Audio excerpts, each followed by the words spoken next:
Hello అండి, అందరికీ నమస్తే, గుడ్ మార్నింగ్. నేను మీ శ్రీనివాస్ని. న్యూస్ అనాలిసిస్ వీడియోకి స్వాగతం.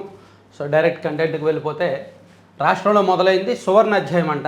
జొన్నగిరి గ్రామాన్ని స్వర్ణగిరిగా మారుస్తాం. ఆల్రెడీ మారిందిగా. జొన్నగిరిలో ఈ జియో మైసూర్ సంస్థ బంగారం ఉత్పత్తి ప్రారంభించింది. అంటే ఇది ఇంకా స్వర్ణగిరిగానే లెక్క. సో జొన్నగిరి గ్రామాన్ని స్వర్ణగిరిగా మారుస్తామంటే ఇక చుట్టుపక్కల గ్రామాలని, ఇప్పుడు ఎలాగ ఇంత 100 కోట్ల ప్రాజెక్ట్ అక్కడ నడుస్తుంది కాబట్టి సిఎస్ఆర్ ఫండ్స్తో ఆ మండలం మొత్తాన్ని లేదా చుట్టుపక్కల మండలాలని, గ్రామాలని, ఒక్కొక్క గ్రామానికి సంవత్సరానికి కనీసం ఒక 25 లక్షలైనా ఖర్చు పెట్టి అభివృద్ధి పనులు చేస్తే రూపురేఖలు మారుతాయి. ఇక్కడే భారీ జ్యువెలరీ పార్క్ పెడతాం.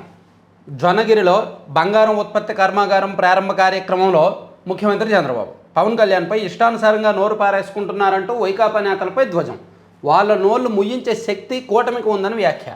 సీఎం నుంచి చెబుతున్నా, ఇక అంతా స్వర్ణయుగమే, పారదర్శకంగా పాలన సాగిస్తాం, ప్రజలందరూ విశ్వాసం పొందుతాం, 5 కోట్ల మంది అండగా ఉంటే ఆంధ్రప్రదేశ్లో దేశంలో నెంబర్ 1గా నిలబడతాం, ప్రజల రుణం తీర్చుకుంటాం అని చంద్రబాబు గారు నిన్న జొన్నగిరిలో ఈ బంగారం ఉత్పత్తి ప్రారంభం సందర్భంగా ఆయన మాట్లాడారనమాట. అది చూడొచ్చు. అలాగే పవన్ కళ్యాణ్ గారు ప్రతి సంవత్సరం దీక్ష స్వీకరిస్తారు కదా, అది చతుర్మాస దీక్ష అంటారు. మరి ఇది చతుర్మాస దీక్ష కాదో నాకైతే తెలియదు, బట్ దీక్ష అయితే స్వీకరించారు. మంగళగిరి పానకాల లక్ష్మీ నరసింహస్వామి ఆలయంలో పూజలు. ఉప ముఖ్యమంత్రి పవన్ కళ్యాణ్ బుధవారం ఉదయం దీక్ష చేపట్టారు. ఏటా చేపట్టే ఆధ్యాత్మిక దీక్షను ఈసారి కూడా ప్రారంభించారు. గుంటూరు జిల్లా మంగళగిరిలోని పానకాల లక్ష్మీ నరసింహస్వామి ఆలయంలో అర్చనలు చేసి దీక్ష స్వీకరించారు. అయితే చతుర్మాస దీక్ష ఇది. ప్రతి సంవత్సరం 4 నెలల పాటు ఈ దీక్ష చేస్తుంటారంటే చతుర్మాస దీక్ష అంటే ఇప్పటి నుంచి July, August, October, September, October వరకు ఉంటుందా? ఓకే.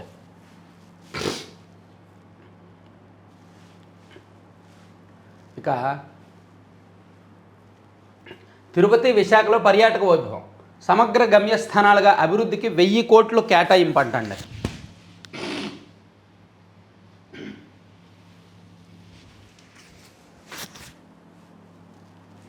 ఛాలెంజ్ బేస్డ్ డెస్టినేషన్ డెవలప్మెంట్లో ఎంపికకు అవకాశం. ఛాలెంజ్ బేస్డ్ డెస్టినేషన్ అని కేంద్ర ప్రభుత్వం ఒక కార్యక్రమాన్ని ప్రారంభిస్తోంది. దానిలో ఒక్కొక్క నగరంలో 50 నుంచి 100 ఎకరాల విస్తీర్ణంలో పర్యాటక అభివృద్ధికి సంబంధించి కేంద్ర ప్రభుత్వం రానున్న 5 ఏళ్లలో 500 కోట్లు ఖర్చు పెడుతుంది. దీనికోసం దేశవ్యాప్తంగా నగరాల ఎంపిక జరుగుతోంది. అందులో ఆంధ్రప్రదేశ్ నుంచి విశాఖపట్నం, తిరుపతి ఇచ్చే అవకాశం ఉంది. రాష్ట్ర పర్యాటక రంగంలో కీలక ముందడుగు పడనుంది. తిరుపతి, విశాఖ నగరాలను సమగ్ర పర్యాటక గమ్యస్థానాలుగా అభివృద్ధి చేసే విషయాన్ని కేంద్ర ప్రభుత్వం పరిశీలిస్తోంది. ఛాలెంజ్ బేస్డ్ డెస్టినేషన్ డెవలప్మెంట్ కార్యక్రమంలో ఈ 2 నగరాలను ఎంపిక చేసే అవకాశం ఉంది. ఒక్కో నగరంలో 100 నుంచి 50 నుంచి 100 ఎకరాల విస్తీర్ణంలో పర్యాటక అభివృద్ధి కేంద్ర ప్రభుత్వం ఆధ్వర్యంలో జరుగుతుందన్నమాట. ఇక 5 రోజుల్లోనే ఖాతాదారుల సొమ్ము వాపస్. క్రెడిట్ కార్డు మోసాలపై బ్యాంకులకు ఆర్బీఐ ఆదేశం. క్రెడిట్ కార్డులు, డిజిటల్ బ్యాంకింగ్ ద్వారా జరిగే ఆర్థిక మోసాల బారిన పడే ఖాతాదారులకు ఉపశమనం కలిగించే నిర్ణయాన్ని రిజర్వ్ బ్యాంక్ ఆఫ్ ఇండియా తీసుకుంది. క్రెడిట్ కార్డు మోసాలపై ఫిర్యాదు చేసిన 5 రోజుల్లోగా సదరు వివాదాస్పద మొత్తాన్ని బ్యాంకులు తప్పనిసరిగా షాడో రివర్సల్ లేదా ప్రొవిజనల్ క్రెడిట్ రూపంలో ఖాతాదారుడి ఖాతాకు జమ చేయాలని ఆర్బీఐ ఆదేశించింది. అది చాలామందికి ఉపశమనం కదా అది. ఎందుకంటే క్రెడిట్ కార్డు మోసాలు చాలా త్వరగా, ఈజీగా జరుగుతాయి. దాని నుంచి ఇప్పుడు ఏంటంటే బ్యాంకులు కొంచెం స్ట్రిక్ట్గా రూల్స్ ఫాలో అవుతాయి మోసాలు జరగకుండా. 4 ప్రాణాలు తీసిన విజిల్. సడన్ బ్రేక్ వేసిన కలప లారీ డ్రైవర్ వెనుక నుంచి వేగంగా ఢీకొన్నాడు. విధి నిర్వహణలో ఉన్న అటవీ చెక్ పోస్ట్ సిబ్బంది విజిల్ ఊదడంతో ఇది ప్రతి చోట సమస్యేనండి. ప్రతి చోట సమస్యే. అసలు అటవీ శాఖ సిబ్బందికి కానీ, రవాణా శాఖ సిబ్బందికి కానీ, వాళ్ళు ఆ ప్లేస్లో ఉంటే వాళ్ళకి ఆ బాధ ఏంటో అర్థమవుద్ది. వీలైతే ఈ వీడియో మీకు అటవీ శాఖలో కానీ, ఈ ట్రాన్స్పోర్ట్ డిపార్ట్మెంట్లో కానీ ఎవరైనా ఉంటే పంపించండి. ఎందుకనేది ప్రాక్టికల్గా చెప్తాను. నేను కూడా ఫేస్ చేశాను. ఇది హైవే కదా, లారీలు వెళ్తుంటాయి, ట్రాన్స్పోర్ట్ లారీలు ఇలా వెళ్తూ ఉంటాయి. సో ఇట్లా ట్రాన్స్పోర్ట్ లారీలు వెళ్తున్నప్పుడు వెనక నుంచి ఆటోలో, కారులో చిన్నవి వెళ్తాయి. ఇక్కడ వీళ్ళు ఉంటారు, బ్రేక్ ఇన్స్పెక్టర్లు, ట్రాన్స్పోర్ట్ డిపార్ట్మెంట్ వాళ్ళు ఇక్కడ ఉంటారు. ఈ లారీని ఆపడానికి ఇక్కడ వీళ్ళు విజిలేస్తారు. వీళ్ళు వేసారు అంటే వీడు ఖచ్చితంగా ఆపాలి. వీడు ఆపకుండా ముందుకెళ్ళినా సరే ఒప్పుకోరు. వీళ్ళకి భయం, అమ్మో వాడు ఆపాడు, ఆపకపోతే ఎక్కడ ఫైన్ వేసేస్తాడో, సర్లే ఇక్కడ ఆపుదామని ఉండదు. వీళ్ళు వెంటనే ఇలా తిప్పేస్తారు. ఈ వెనకున్నోడు ఏమవ్వాలి? ప్రతి చోట ఇదే సమస్య. నేను గన్నవరంలో రెగ్యులర్గా ఫేస్ చేస్తా ఈ సమస్య. బుద్ధి, బుర్ర, కామన్ సెన్స్ మనుషులో పశువులో కూడా అర్థం కాదు ఆ ట్రాన్స్పోర్ట్ డిపార్ట్మెంట్ వాళ్ళను, అటవీ శాఖ సిబ్బంది. చెక్ పోస్టులు ఎక్కడికక్కడ పెడతారు. ఆ చెక్ పోస్టులు ఉన్న ప్రతి చోట ఇంతే. పెద్ద పెద్ద లారీలు ఉన్నప్పుడు ఆపేస్తారు. ఇలా సడన్గా రోడ్డు మీద ఆపడం వల్ల, వాళ్ళు సడన్గా ఆపడం వల్ల వెనకొచ్చే వాళ్ళ పరిస్థితి ఏంటి? చిలకలూరుపేటలో 6 నెలల కిందట అదే తరహా ప్రమాదం జరిగింది, గుర్తుందా? సో ఇప్పుడు ఇదిగోండి, ఇది కూడా అంతే. విధి నిర్వహణలో ఉన్న అటవీ చెక్పోస్ట్ సిబ్బంది విజలు ఊదడంతో ఆందోళన చెందిన లారీ డ్రైవర్ అకస్మాత్తుగా బ్రేక్ వేయగా వెనక వస్తున్న ఆటో ప్రమాదానికి గురై 4 ప్రాణాలు కోల్పోయిన విధంతమైంది. ప్రతి చోట ఇవి జరుగుతున్నాయి. మనుషులో పశువులో కూడా అర్థం కావట్లేదు డిపార్ట్మెంట్ వాళ్ళు. అలా ఎలా ఆపుతారు మధ్యలో? వాళ్ళు కొంచెం ముందుకు కూడా వెళ్ళలేరు. ఇప్పుడు ఇక్కడ విజలు ఊదాడు కదా, సర్లే ఇలా వెళ్ళి ఇక్కడ వరకు వెళ్ళి బ్రేక్ వేద్దాము, వెనక వస్తున్నావు చూసుకుంటూ జమ్మదిగా ఇలా వెళ్దామని కూడా ఉండదు. ఇమీడియట్గా ఇలా వెళ్ళిపోతాడు అంతే. వీడిదేం పోయింది? వీళ్ళు పెద్ద పెద్దవి లారీలు, పెద్ద పెద్ద లారీలు టిప్పర్లో ఉంటాయి, కానీ వెనకొచ్చేవాడు చిన్న వెహికల్స్ కదా. సో అలా పోతున్నారనమాట. చాలా ప్రమాదాలు జరుగుతున్నాయి అలా.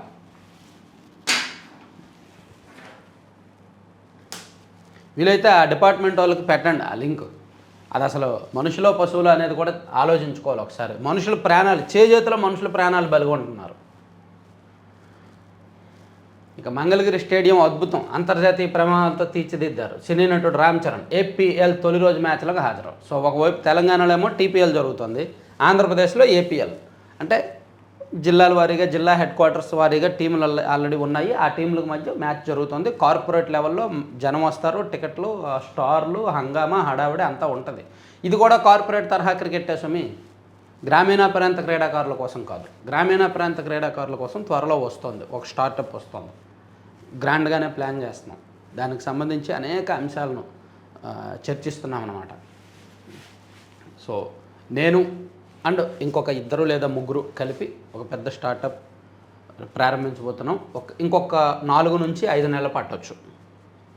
సో ఇది ఎలాగైతే ఇది కార్పొరేట్ స్టైల్ ఉంటుంది. మనది కార్పొరేట్ స్టైల్ కాదు, మాస్ క్రికెట్ అనమాట. మనం ప్రారంభించబోయేది గల్లీ క్రికెట్ టైప్ మాస్ క్రికెట్. దానికి ఒక స్టార్టప్ చెప్తాను. అది కాన్సెప్ట్ అంతా పెద్ద కాన్సెప్ట్.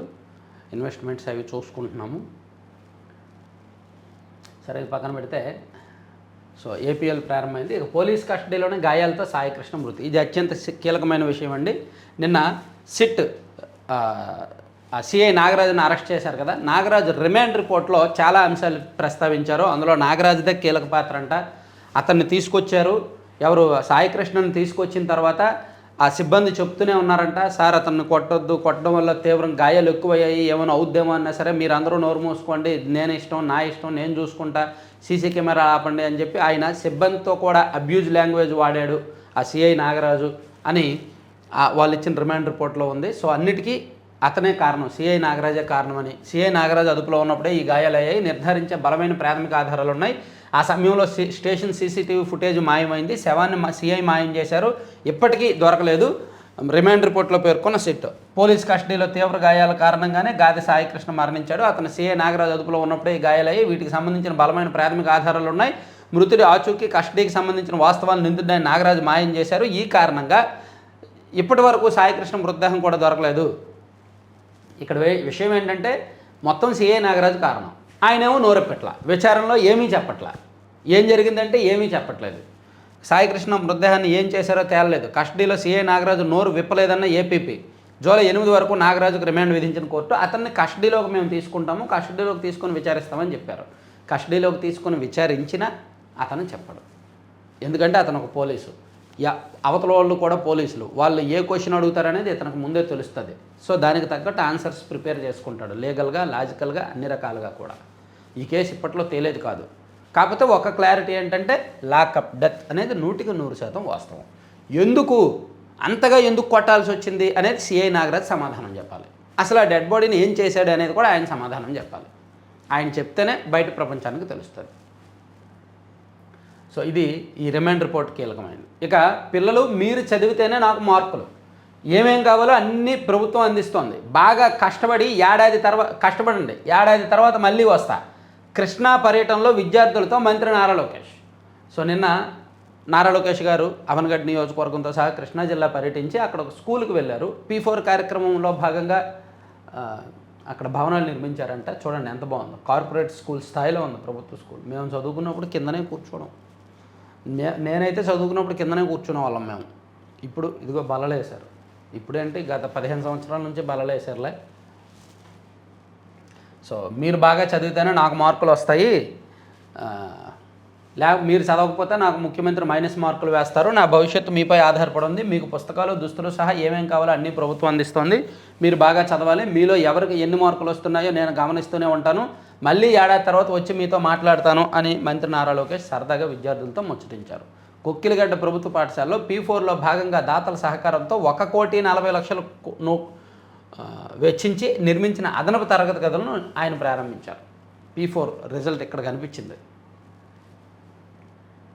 ఇక శాఖల వారీగా ఒక 10 శాఖల మీద ప్రభుత్వం ప్రోగ్రెస్ రిపోర్ట్, ఈ 2 సంవత్సరాల పరిపాలన ప్రోగ్రెస్ రిపోర్టులు రిలీజ్ చేసే క్రమంలో నిన్న విద్యుత్ శాఖకు సంబంధించి మంత్రి గొట్టిపాటి రవికుమార్ గారు రిలీజ్ చేశారు. 2 ఏళ్లలో విద్యుత్ ఛార్జీలు పెంచలేదు, తగ్గించాం. చరిత్రలో మొదటిసారి 13.5 పైసల తగ్గింపు. విద్యుత్ రంగాన్ని వైకాపా ప్రభుత్వం సర్వనాశనం చేసింది. కూటమి ప్రభుత్వం వచ్చాక పూర్తిగా గాడిలో పెట్టాం. ఇప్పటి వరకు 6.92 లక్షల కోట్ల పెట్టుబడులు. సో విద్యుత్ రంగంలో వచ్చిన పెట్టుబడులు 6.92 లక్షల కోట్లంట ఈ 2 ఏళ్లలో. అండ్ వైసీపీ హయాంలో విద్యుత్ ఛార్జీలు పెంచారు, మా హయాంలో మేము పెంచలేదు, పైగా తగ్గించాము, ఇది చరిత్ర, కొత్త చరిత్ర అనేది ఆయన చెప్తున్నారు. అయితే కూటమి ప్రభుత్వం అధికారంలోకి వచ్చిన కొత్తలో 2024 నవంబరు డిసెంబర్లో ఛార్జీలు పెంచారు కదా, మరి అది కూటమి ప్రభుత్వ హయాంలోనే కదా అనే డౌట్ ఉండొచ్చు. అయితే దానికి ప్రభుత్వం చెప్పే సమాధానం ఏంటంటే, అక్కడికి 6 నెలల ముందు వరకు వైసీపీ ప్రభుత్వమే అధికారంలో ఉంది కదా, వాళ్ళ హయాంలో జరిగిన అదనపు ఖర్చులకు నష్టాన్ని పోడ్చడానికి వాళ్ళు ప్రపోజ్ చేసిందే మేము వేసాము అనేది వీళ్ళు చెప్తున్నారు. సో మొత్తానికి మేము కూటమి ప్రభుత్వం 2 ఏళ్లలో విద్యుత్ ఛార్జీలు పెంచలేదని, మొదటిసారి ట్రూ డౌన్ చేయడం ద్వారా విద్యుత్ వినియోగదారుల టారిఫ్లో 13.5 పైసలు తగ్గించామని విద్యుత్ శాఖ మంత్రి గొట్టిపాటి రవికుమార్ తెలిపారు. 2026-27లోనూ వినియోగదారులపై ఛార్జీల భారం లేకుండా చూస్తామని హామీ ఇచ్చారు. విద్యుత్ రంగంలో కూటమి ప్రభుత్వం 2 ఏళ్లలో సాధించిన ప్రగతి నివేదికను మంత్రి గొట్టిపాటి రవికుమార్ ఆ శాఖ ప్రత్యేక ప్రధాన కార్యదర్శి విజయానంద్తో కలిపి సచివాలయంలో బుధవారం విడుదల చేశారు. అబ్బా, ఆ పేరు ఉంది చూసారా, విజయానంద్. వైసీపీ ఉన్నప్పుడు ఆయనే, ఇప్పుడు ఆయనే. ఆ విద్యుత్ శాఖలో జరిగే బొక్కలన్నీ ఆయనకే తెలుసు. ఎందుకంటే కూటమి ప్రభుత్వం అధికారంలోకి వచ్చిన 6 నెలల తర్వాత ట్రూ అప్ చేశారు కదా, 15,000 కోట్లు పెంచారు కదా, అప్పటికి సిఎస్ విజయానందే కదా. అక్కడికి 3 నెలల ముందు అంటే 2024 జూలైలో విద్యుత్ శాఖ మీద ఒక శ్వేతపత్రం రిలీజ్ చేశారు కదా అసెంబ్లీలో. అందులో ఎందుకు చెప్పలేదు, ఇదిగో వైసీపీ ప్రభుత్వం ఉన్నప్పుడు ఇంత నష్టాల్లో ఉంది, మేము ట్రూ అప్ వేయాల్సి రావచ్చు అని ముందెందుకు చెప్పలా? మీకు అర్థమైంది కదా. కూటమి ప్రభుత్వం అధికారంలోకి వచ్చిన కొత్తలో 1 నెలలో శ్వేతపత్రాలు రిలీజ్ చేశారు అన్ని శాఖల్లో. అందులో విద్యుత్ శాఖ శ్వేతపత్రంలో ఎక్కడా కూడా వైసీపీ చేసిన తప్పు ఇది, ఆ కారణంగా డిస్కంలు ఇంత నష్టాల్లో ఉన్నాయి, 15,000 కోట్లు ట్రూ అప్ ఛార్జీల కోసం ప్రపోజల్ పెట్టారు, మేము దాన్ని యాక్సెప్ట్ చేస్తామని అప్పుడు చెప్పలా. అతను 4 నెలల తర్వాత నవంబరు డిసెంబర్లో దాన్ని ఆమోదించారు. అర్థమైంది కదా. సో తప్పు కూటమి వాళ్ళది కూడా ఉంది. సో ఈ అంశాలు ఆంధ్రజ్యోతిలో కూడా సేమ్ హైలైట్ చేస్తూ వచ్చారు. ఇదిగోండి, ఏపీలో స్వర్ణాధ్యాయం, రాయలసీమలో గ్రోత్ ఇంజిన్ జొన్నగిరి, రాష్ట్రం అన్నపూర్ణే కాదు రత్నగర్భ కూడా. జొన్నగిరిలో జ్యువెలరీ పార్క్ ఏర్పాటు, దేశానికి సరిపడే బంగారం ఎక్కడి నుంచి, దేశానికి సరిపడే బంగారం ఎక్కడి నుంచి అనంట. ఏమండి, అక్కడ వెళ్ళారు, అక్కడ సంవత్సరానికి ఒక ఎన్ని టన్నులు వస్తుంది, అది ఎంతవరకు ఉపయోగపడుతుంది, దేశానికి మొత్తం కావాల్సింది అక్కడ అసలు ఎంత ఉంది, ఇదంతా చూసుకొని చెప్పాలిగా. అక్కడ అసలు అంత లేదు. ఘోరాలు చేసి గోళ్ళ చుట్టూ తిరుగుతున్నారు. నా మిత్రుడు పవన్ లక్ష్యంగా విషప్రచారం. విజయవాడ ఘటనకు కులం రంగు. గొడ్డలి పార్టీ మేనిఫెస్టో రప్ప విజన్ విధ్వంసం, విధానం ఫేక్ ప్రచారం. ఒక్క టీచర్ పోస్టు భర్తీ చేయలేదు, కానీ డిఎస్సిపై దుష్ప్రచారం. జగన్పై సీఎం చంద్రబాబు ఆగ్రహం. సో ఈ అంశం మాట్లాడారు. అలాగే కస్టడీలోనే ఈ సిఐ నాగరాజుకు సంబంధించిన రిమాండ్ రిపోర్ట్ కూడా శవం మాయం, సంచలన ఆధారాల ధ్వంసం, రిమాండ్ రిపోర్ట్లో సంచలన విషయాలు. సో చూసారా, ఈ అంశాలు చాలు నాగరాజు చేసిన తప్పు ఏంటనేది చెప్పడానికి. ఈ మాయం చేయడం, ఆధారాలు ధ్వంసం చేయడం, ఇవన్నీ కూడా 17 మంది సాక్షులను విచారించారని కూడా ఆ రిమాండ్ రిపోర్ట్ని చూశారు. అలాగే విద్యుత్ శాఖకు సంబంధించి పెంచలేదు, తగ్గించామని మంత్రి గారు రిలీజ్ చేసిన ప్రోగ్రెస్ రిపోర్ట్ ఒకటి రాశారు. అలాగే లోకేష్ గారు స్కూల్కి వెళ్ళి మీరు చదవకపోతే నాకు మైనస్ మార్కులు అని చెప్పుకున్నాం కదా. సో ఇవన్నీ ఆంధ్రజ్యోతి, ఈనాడు అండ్ ఆంధ్రప్రభలో కూడా కామన్గా వచ్చినవే. ఇదే ఈ విద్యుత్ శాఖకు సంబంధించిన ఈ ప్రోగ్రెస్ రిపోర్ట్ మీద సాక్షిలో ఏం రాశారంటే,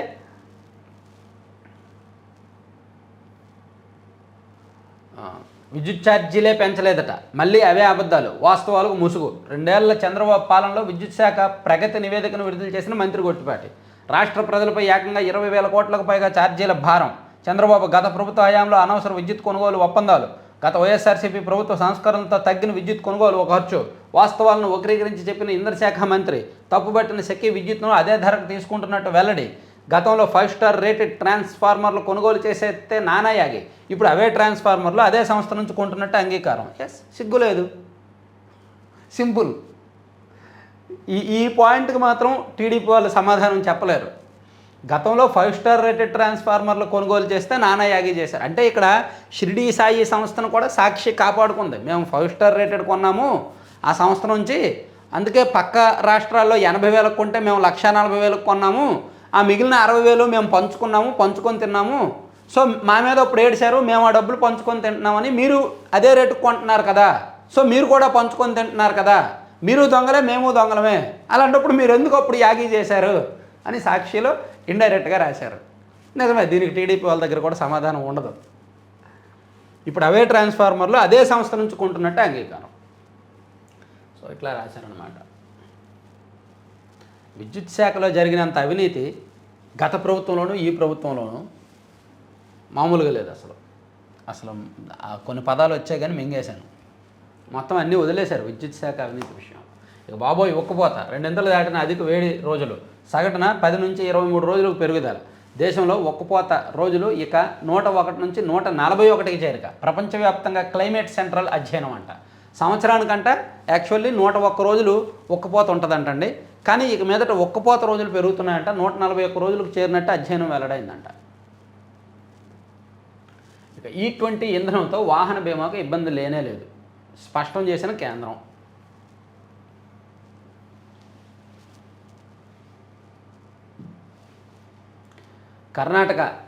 కళ్యాణ కర్ణాటక ప్రాంత ఆర్థిక స్వావలంబనే లక్ష్యం. Margadarsi chit fund MD Sailaja Kiran. సంస్థ 130వ శాఖ కలబురగలో ప్రారంభం. సంస్థ ప్రారంభిస్తే ఆర్థిక స్వావలంబన, ఆ ప్రాంతం మొత్తం ఆర్థిక స్వావలంబన అయిపోద్దా?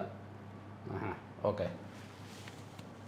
అమ్మలాంటి సంస్థ, రాజేష్ యువ వ్యాపారవేత్త, సరళీకృత చెల్లింపులతో విశ్వాసం. గతంలో రామోజీరావు గారు ఉన్నప్పుడు మార్గదర్శి చిట్ ఫండ్ శాఖ ప్రారంభం అని చెప్పి ఒక చిన్న వార్త రాసేవాళ్ళు తప్ప ఇంత డబ్బా వార్త రాసేవాళ్ళు కాదు. కానీ ఇప్పుడు వదిలేశారు విలువలు. వాళ్ళ సంస్థకు వాళ్ళే డబ్బా కొట్టుకుంటున్నారు. సరే, తప్పదులే.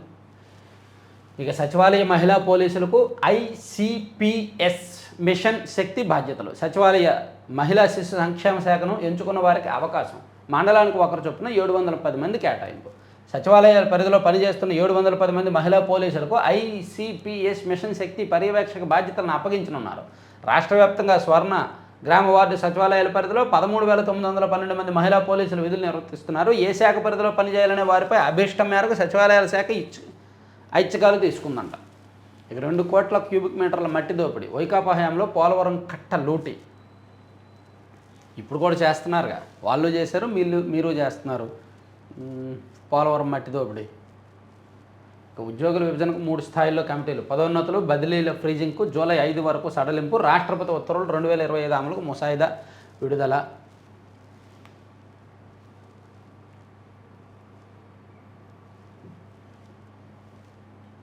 నేషనల్ అంశాల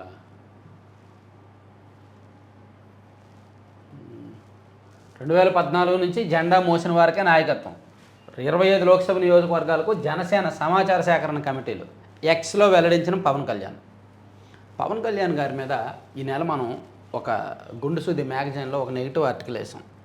ఎస్, చాలా పాయింట్లు, చాలా వ్యాలిడ్ పాయింట్లు, చాలా కీలకమైన అంశాలతో పవన్ కళ్యాణ్ గారు తన భావజాలాన్ని, తన సిద్ధాంతాలను ఏ విధంగా మార్చుకున్నారు సమయానికి తగ్గట్టు అనేది ఎమోషన్స్తో ఆడుకుంటున్నారా అనే హెడ్డింగ్తో వేసాం.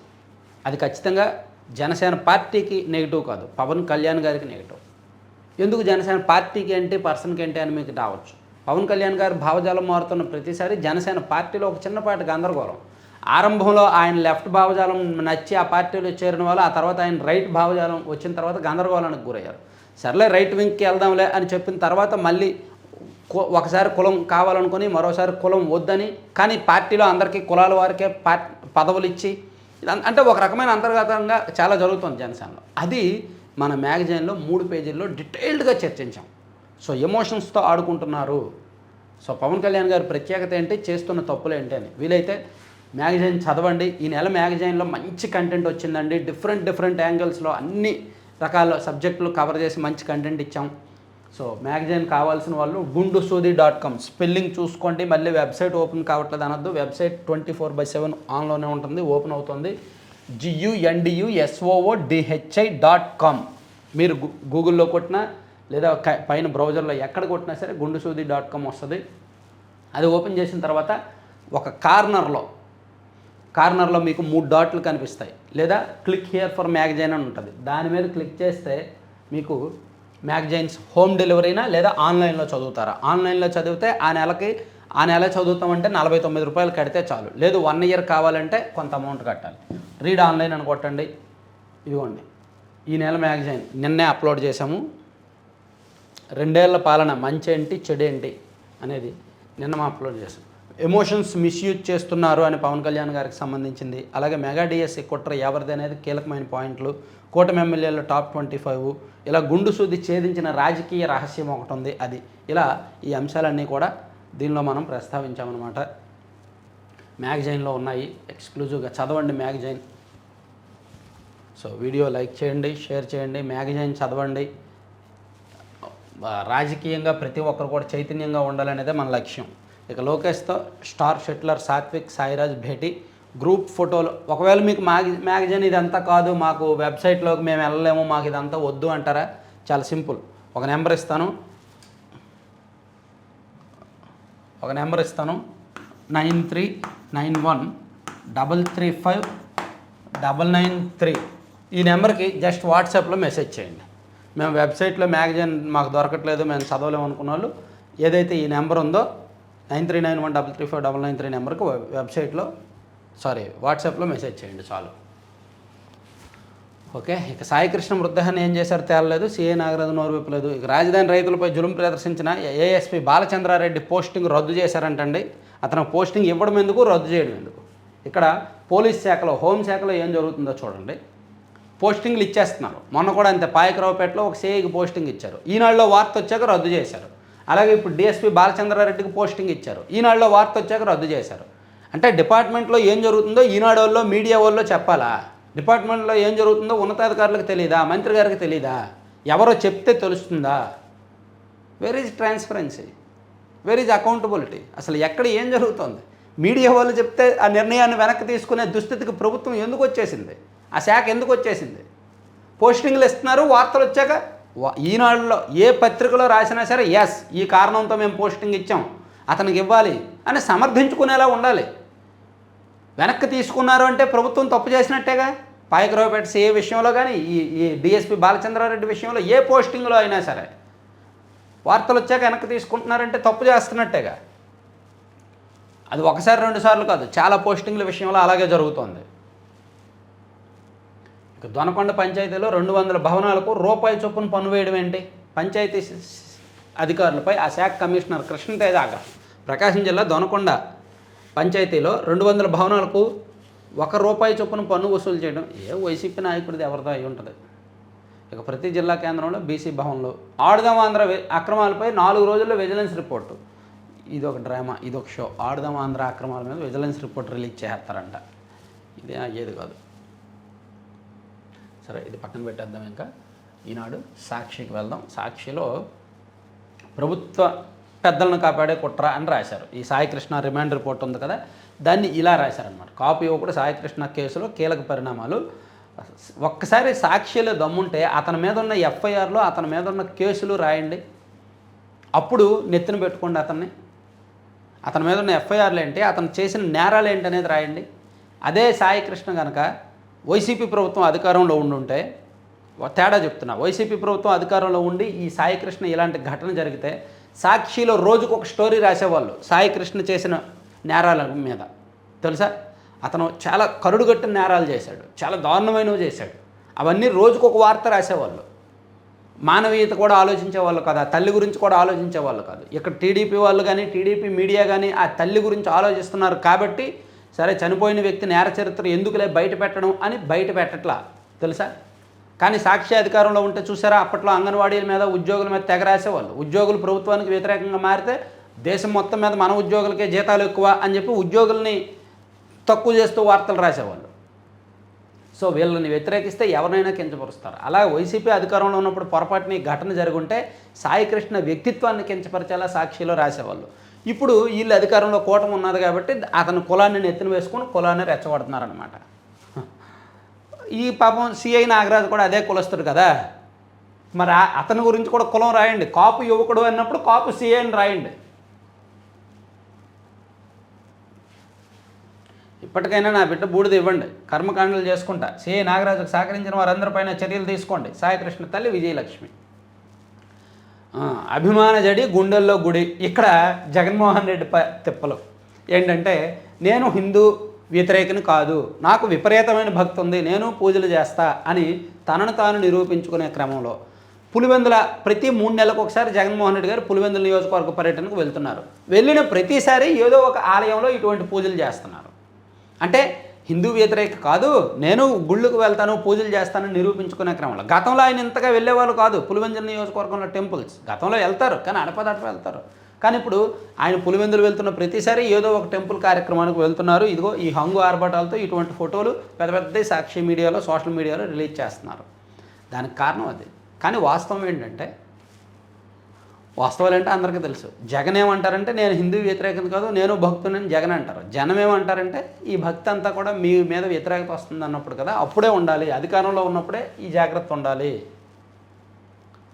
అండ్ సతీ సమేతంగా వెళ్తే ఇంకా బాగుండేది. గ్రామస్తుల ఇష్ట దైవ సన్నిధిలో ప్రత్యేక పూజలు, గజమాలతో ఘనస్వాగతం పలికిన గ్రామస్తులు. ఎమ్మెల్యేలు కూడా రాష్ట్రంలో ఏ ఎమ్మెల్యే వాళ్ళ నియోజకవర్గంలో టెంపుల్స్కి వెళ్ళినా గజమాలు వేస్తారు, ఘనస్వాగతం పలుకుతారు, గ్రామస్తులు వస్తారు. అది కామనే. నిన్న పర్చూరు ఎమ్మెల్యే ఏలూరు సాంబశివరావు గారు కూడా ఇసుక దర్శిలో వెంకటేశ్వర స్వామి ఆలయానికి వెళ్ళారు. అక్కడ ఘనస్వాగతమే పలికారు. మరి ఆ ఫోటో ఈనాడు ఆంధ్రజ్యోతిలో పెద్ద హైలైట్ చేయలేదే. ఆ ఎమ్మెల్యే గారు ఆ నియోజకవర్గంలో గుడికి వెళ్ళడాన్ని ఇంత విశిష్టంగా ఇంత పెద్దదిగా రాసి హడావుడి చేయడం అంటే చూడండి. మనం అంతకుమించి కొన్ని చెప్పకూడదులే. పాపం వాళ్ళ తిప్పలేంటో వాళ్ళ బాధలేంటో. ఇక బీసీలకు బాబు వెన్నుపోటు, తొలి నుంచి నమ్మించి దాగా 2014 ఎన్నికల్లో ప్రకటించిన బీసీ డిక్లరేషన్ బుట్టదాకా 100 ఎమ్మెల్యే సీట్లు ఇస్తానని శటకోపం. 2014 హామీలు అమలు చేయలేదు. 2024లో కూడా అదే మోసం అని రాశారు. బీసీ డిక్లరేషన్లో 50 ఏళ్ళకే పింఛన్ పేరుతో ఉంచిన బీసీ రక్షణ చట్టం 2 ఏళ్ళగా నిజమేనండి, దీన్ని ఒప్పుకోవాలి. బీసీ రక్షణ చట్టం 2 సంవత్సరాలు ఎందుకు ఇంకా రావట్లేదు? అంటే బీసీలకు ఇచ్చిన హామీలు ఏమయ్యి? 50 ఏళ్ళకే పెన్షన్ ఇస్తామన్నారు, ఏమైంది? సో తప్పులు జరుగుతున్నాయి, ప్రభుత్వంలో జరుగుతున్న తప్పులు ఇటువంటివి రాయొచ్చు. 2 ఏళ్ల పాలనలో జరిగిన తప్పులను రాయొచ్చు. ఇక టీడీపీ కూటమి నేతలపై మహిళా కమిషన్కు ఫిర్యాదు. స్త్రీల ఆత్మగౌరవాన్ని దెబ్బతీశారని వైఎస్ఆర్సీపీ మహిళా నేతల మండిపాటు, మహిళా కమిషన్ చైర్పర్సన్ తీరుపైన ఆగ్రహం. ఓకే, చేబదుల అప్పుల్లో దేశంలోనే ఏపీ టాప్. అత్యధికంగా 1,72,532 కోట్లు చేబదుల రూపంలో అప్పు. చేబదులపై వడ్డీ 303 కోట్లు. సకాలంలో తిరిగి చెల్లించకపోవడంతో భారంగా మారిన వడ్డీ ఏడాది పొడవునా అప్పు చేయనిదే పూట గడవని పరిస్థితి. ఎస్, మన రాష్ట్రం విడిపోయినప్పటి నుంచి అంతే. నెలకు 8,000 నుంచి 10,000 కోట్లు అప్పు చేస్తేనే ఇవన్నీ ఇవ్వగలరు, లేకపోతే ఇవన్నీ పని అవ్వదు. ఈవెన్ గత ప్రభుత్వం అంటే ఇప్పుడు అంతే, నెలకు 8 నుంచి 10,000 కోట్లు అప్పు చేయాల్సిందే. ఇక పురాణాలు హిందూ ధర్మశాస్త్రాల్లోనూ షిరిడీ సాయి లేరు. దేవాదాయ శాఖ మంత్రి ఆనం వ్యాఖ్యలు. షిరిడీ సాయి ఆలయాల్లో హైందవ శాస్త్ర ప్రమాణాల ప్రకారం వైదిక కార్యక్రమాలు జరగవని వెల్లడి. వ్యాఖ్యలు వివాదాస్పదం కావడంతో మంత్రి వివరణ. ఇక బదిలీ చట్టానికి పాతర. టీచర్లు బదిలీ అయినా ఏడాదిగా పాత స్థానాల్లోనే డిఎస్సి టీచర్లు రాకతో కొంతమందికి మోక్షం అనేది రాశారు. తర్వాత గిట్టుబాటు ధర కల్పించాలి. పొగాకు గిట్టుబాటు ధర కల్పించడం కోసం ప్రకాశం జిల్లా ఒంగోలులో పొగాకు రైతులు రిలే నిరాహార దీక్షలు మొదలుపెట్టారు. ఇక మలేరియాతో గిరిజన విద్యార్థి, అబ్బా మళ్ళీ మొదలయ్యండి పాపం. వర్షాకాలం ప్రారంభం అవడం, ఒక చిన్నపాటి వర్షం కురిసిన గిరిజన ప్రాంతాల్లో జ్వరాలు వచ్చేస్తాయి, విష జ్వరాలు. అందులో కొన్ని మలేరియాకి వెళ్ళి ఇదిగో పాపం పిల్లలు జ్వరాల కారణంగా చనిపోవడం ఏంటో ఎన్ని సంవత్సరాలైనా. ఇక బాడీ బిల్డింగ్ పోటీల్లో గిరిజన యువకుడి ప్రతిభ. ఆసియా క్రీడలకు అథ్లెట్ జ్యోతి. ఖమేనీ అంత్యక్రియలకు హాజరవ్వాలంటూ మోదీని ఇరాన్ అధ్యక్షుడు పెజెష్కియాన్ ఆహ్వానించినట్టు అధికార వర్గాలు తెలిపాయి. లోయలోకి తోసింది ఎవరు? కేతన్ కేసు మలుపు తిరుగుతోంది. అతన్ని తన కుమారుడు చేతన్ లోయలోకి తోసివేయలేదని తండ్రి బాబులాల్ చెప్పారు. ఇక ఐఎస్ఎస్ను కూల్ చేస్తారా? సో ఇవన్నీ సాక్షిల అంశాలు పక్కన పెడదాం. ఆంధ్రజ్యోతిలో చూద్దాం. ఆంధ్రజ్యోతిలో పాస్పోర్ట్ ఉంటే పౌరసత్వం ఉన్నట్టు కాదు, అది కేవలం విదేశాలకు వెళ్లేందుకు వీలు కల్పించే పత్రం మాత్రమే. పాస్పోర్ట్ సేవా దినం సందర్భంగా విదేశాంగ శాఖ ప్రకటన. ఆధార్, ఓటర్ ఐడీలు పౌరసత్వ రుజువులు కావాలన్న కేంద్రం, కోర్టులు. ఓకే, ఇవన్నీ చెప్పుకున్నవే. విద్యుత్ శాఖలో కొలువులు ఆల్మోస్ట్ ఇది. మీరు సిద్ధమా సార్? ఓటుకు చేటు రాకుండా చూసుకోండి. 2002 ఓటర్ల జాబితా మ్యాపింగ్ తప్పనిసరి. సొంతంగా లేదా తల్లిదండ్రులు, కుటుంబీకులకు అప్పట్లో ఓటు ఉండాలి. లేకపోతే 12 రకాల ధృవీకరణల్లో ఒకటి తప్పదు. చిరునామా మారితే మరింత అప్రమత్తత అవసరం. బిఎల్ఓను మీరే సంప్రదించడం ఉత్తమం. పాపం ఇప్పుడు బిఎల్ఓలు ఇచ్చినప్పుడు 2002 ఓటర్ల జాబితాలో పేరు ఉంటే ఇప్పుడు సర్లో ఓటర్ నమోదు ప్రక్రియ ఈజీ అవుతుంది. 2002లో ఒకవేళ పేరు లేదనుకోండి, అప్పుడు ఓటర్ల జాబితాలో మన పేర్లు లేవనుకోండి, సో మన తల్లిదండ్రులది ఎవరిదో ఒకరిది ఉంటే పర్వాలా, ఇస్తున్నారు. ఈలోగా అడ్రస్ల మార్పులు అవి ఇవి చాలా ఉంటాయి కదా. అంటే సుమారుగా 25 సంవత్సరాలు కిందటి లిస్టులో పేరు ఉంటేనే ఇస్తాము, ఇప్పుడు ఇవ్వమంటే ఎలా? సో అందుకే చాలా తిప్పులు పడుతున్నారు. టెక్నికల్గా చాలా వెరిఫై చేస్తున్నారు. బోగస్ ఓట్లు తీసేయడానికి, ఒకే వ్యక్తికి డూప్లికేట్ ఓట్లు ఉండకుండా చేయడానికి సరళక్ష్యం అనమాట. అందుకని చేస్తున్నారు. ఇక ఇరాన్పై ట్రంప్ దూకుడు బ్రేకు. యుద్ధ అధికారాల తీర్మానానికి 50 మంది సభ్యుల ఆమోదం. వీరిలో 4 అధికార రిపబ్లికన్లు. ట్రంప్ది చారిత్రాత్మక తప్పిదం. నిరవధిక యుద్ధం చేసేందుకు అమెరికా అనుమతించలేదు. మిక్స్ శత్రువుకు సాయం చేశారు అధ్యక్షుడు ట్రంప్ ఆగ్రహం. గ్రీన్ కార్డు ఉన్నా నో ఎంట్రీ. అమెరికాలో ఒక రూల్ ప్రకారం ఎడాపెడా వేరే దేశం మీద యుద్ధానికి వెళ్ళడానికి లేదు. 60 రోజుల కంటే ఎక్కువ రోజులు ఇతర దేశం మీద యుద్ధానికి వెళ్తే అక్కడ చట్టసభం ఒప్పుకో, అక్కడ రూల్స్ ఒప్పుకో, అక్కడ రాజ్యాంగం ఒప్పుకోదు. అందుకే డొనాల్డ్ ట్రంప్ ఇరాన్తో ఒక యుద్ధం చేసి అలసిపోయి తగ్గాడు ఆయన. లేకపోతే ఆ మూర్ఖత్వానికి, అహంకారానికి యుద్ధం చేసేవాడే ఇప్పటికీ. ఉద్యోగుల కేటాయింపులకు కమిటీలో చెప్పుకునే. భూములు చెరబట్టిన భూమన. తిరుచానూరులో 9 ఎకరాల ఏనాం భూమి ఆక్రమణ. దాని విలువ 45 కోట్లుగా అంచనా. స్వర్ణముఖి ప్రవాహ ప్రాంతంలో ప్రహరీ నిర్మాణం. సమగ్ర సర్వే చేస్తే మరిన్ని అక్రమాలు వెలుగులోకి. ప్రభుత్వానికి నివేదిక సమర్పించిన విజిలెన్స్. ప్రభుత్వం ఈ విజిలెన్స్ నివేదిక చూసుకొని ఏ ఒక్క అధికార పార్టీ నాయకుడో భూములతో బేరం పెట్టుకొని, ఇదిగో మీరు ఎంత తిన్నారంటే మాకు ఎంతో కొంత ఇచ్చేయండి అని బేరం ఆడతారు తప్ప నిజంగా వాళ్ళ మీద చర్యలు తీసుకునేది అయితే ఏమీ ఉండదు. సో అంతే. విజిలెన్స్ కొడాల నాని మీద విజిలెన్స్ రిపోర్ట్ వచ్చింది, ఏమైనా చేశారా?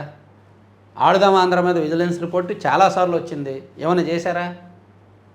గతంలోనే ఇచ్చారు ఆడుదాం ఆంధ్రలో విజిలెన్స్ రిపోర్టు. గన్నవరం వంశీ గారి మీద విజిలెన్స్ రిపోర్ట్ వచ్చింది, ఏమైనా చేశారా?